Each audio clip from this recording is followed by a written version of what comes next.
Lexus RZ.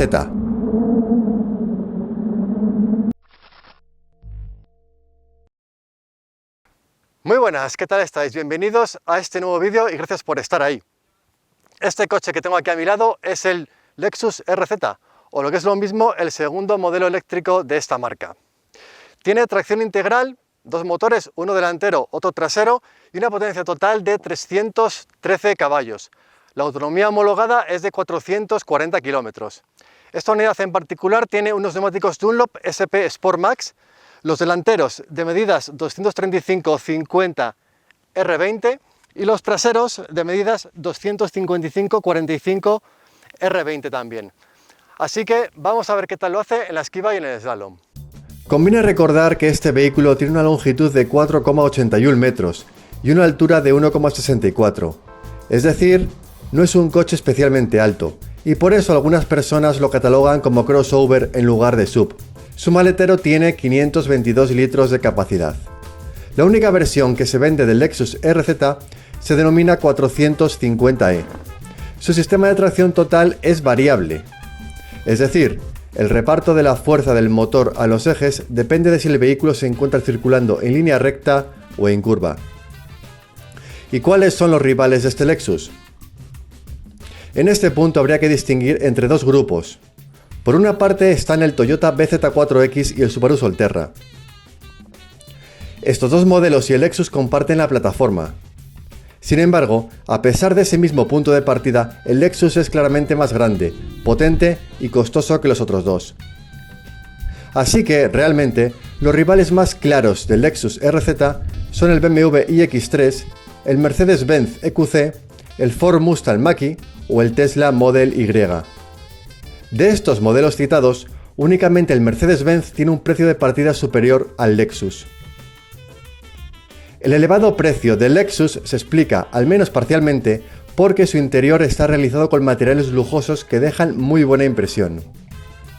Y una vez que conocemos un poquito mejor cómo es este coche, vamos a centrarnos en las pruebas en circuito. Y empezamos con el slalom.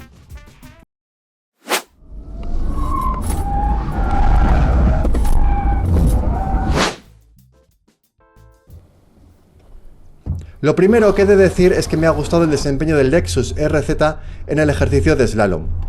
Las razones son varias, pero quizá la más importante es el escaso balanceo de la carrocería para tratarse de un vehículo sobrelevado. Eso, sin duda, contribuye a que este coche cambie de apoyo con aparente facilidad. En segundo lugar, me gustaría destacar la dirección. Se trata de una dirección más bien rápida y que permite dirigir al coche con precisión, al menos en este ejercicio de slalom.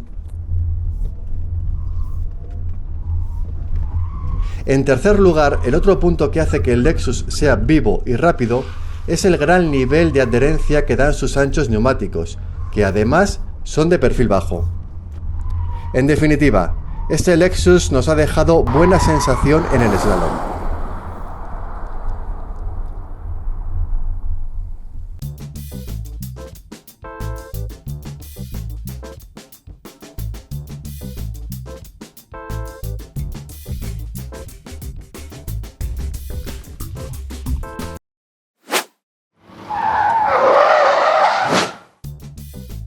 Esquiva.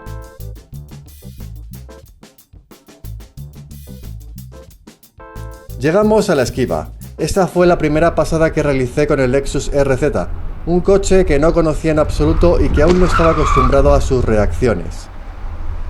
Y aquí mis primeras impresiones.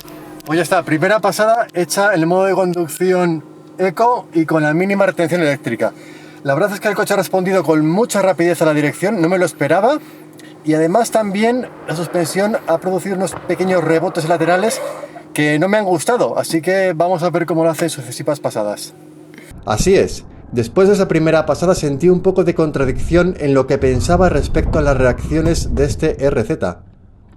Por un lado, es cierto que el coche se mostró preciso, pues el balanceo de la carrocería fue reducido y respondió con agilidad después del primer golpe de volante. Pero por otro lado, no me sentí cómodo con sus reacciones. No me gustaron ni me tranquilizaron esos rebotes que produjo la suspensión cuando el apoyo lateral era máximo. Es cierto que en las imágenes no se aprecian demasiado dichos rebotes, pero desde el puesto de conducción los percibí como muy rápidos, bruscos y molestos. Tampoco me sentí muy cómodo en esa primera pasada con la dirección. En el slalom me pareció ideal, pero en la esquiva me costó mucho encontrar el punto adecuado para que el coche girase solo lo necesario. La mejor pasada fue a 72 km/h. Para conseguir ese resultado me tuve que concentrar bastante en la dirección, para no moverla ni más deprisa de lo necesario ni más de la cuenta. Así es como conseguí no tirar conos y también como conseguí que las reacciones fueran lo más suaves posibles.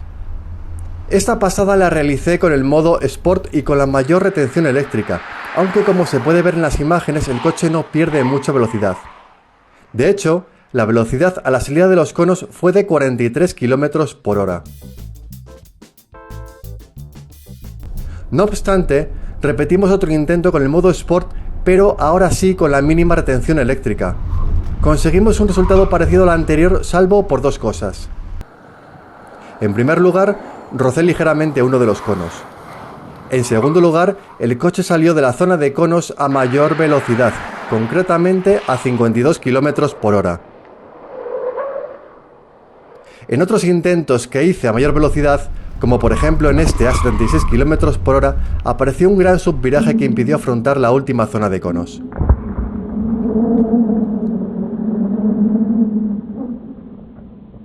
Pues nada, ya hemos hecho las pruebas de esquiva y de slalom con este Lexus y la verdad es que las conclusiones de la esquiva son muy diferentes al slalom.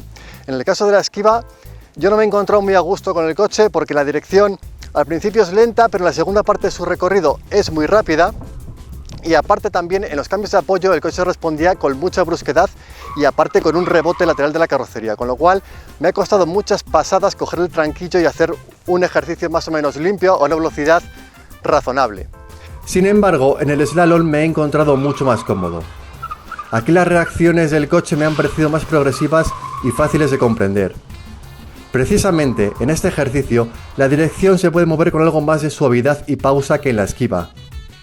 Eso es clave para que este coche reaccione mejor y de forma más previsible. Además, la suspensión, que es firme, mantiene la carrocería relativamente plana y eso también ayuda a que el RZ cambie de dirección con facilidad, como se ve en las imágenes. Y hasta aquí el análisis de este Lexus RZ en nuestros ejercicios en circuito. No obstante, para hacerse una idea completa del coche, os recomendamos leer la prueba escrita que hemos publicado en km77.com. Ahí también podréis encontrar mediciones propias de consumo, de prestaciones, así como mediciones del interior y un montón de fotografías útiles para conocer todos los detalles. Muchas gracias por estar ahí y nos vemos en el próximo vídeo.